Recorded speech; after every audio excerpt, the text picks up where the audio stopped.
Թշնամին փոխում է ճնշման մարտավարությունը, մարտի վերջից գրեթե ամեն գիշեր սյունեցիներին, տավուշցիներին ու Գեղարքունիքի բնակիչներին կրակոցներով իր մասին հիշեցնող Բաքուն այսօր առավոտյան է կրակ բացել սահմանապահ Մովսեսի մոտակա դիրքերից։ Թեև գյուղի ուղղությամբ կրակոցներ չեն եղել, բայց գյուղացիներին անհանգստացրել է այն, որ 2020-ից հետո առաջին անգամ թշնամին օրը ցերեկով է կրակում։ 7:20-ից մինչև 7:40-ն են եղել ադրբեջանական կրակոցները։ Ըստ տավուշցի լրագրող Ոսկան Սարգսյանի այդ կրակահերթերից ձայնն անգամ Բերդ քաղաք է հասել, որը Մովսեսից 16 կիլոմետր հեռու է։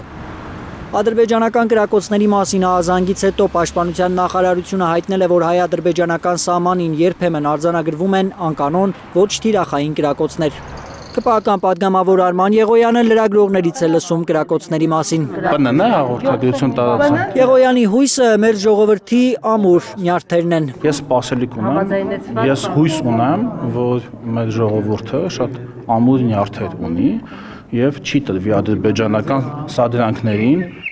Նյարդերն արդեն տեղի են տալիս, Եղոյանին արձագանքում են Գեղարքունիքի մարզի Նորաբակ գյուղից։ Նորաբակցի Արարատը ասում է, լսած վերջին կրակոցները գրեթե կես ժամ շարունակվել են։ Ոնց կար ամուրելնի, որ վախվխելով ես գյուղում մնում, գիշերը որ կրակում են, վախում ես, թե ասենք բնազդենք չվախենանք, հա։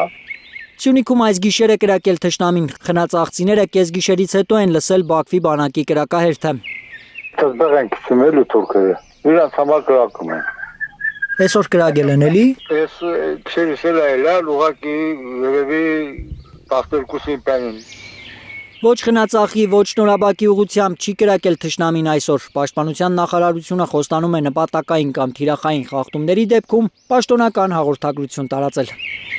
Ալբերտ Սերոբյան, Կարինե Մանգասարյան, Առաքել Օհանյան, Հարություն Մաթևոսյան, Հայլուր։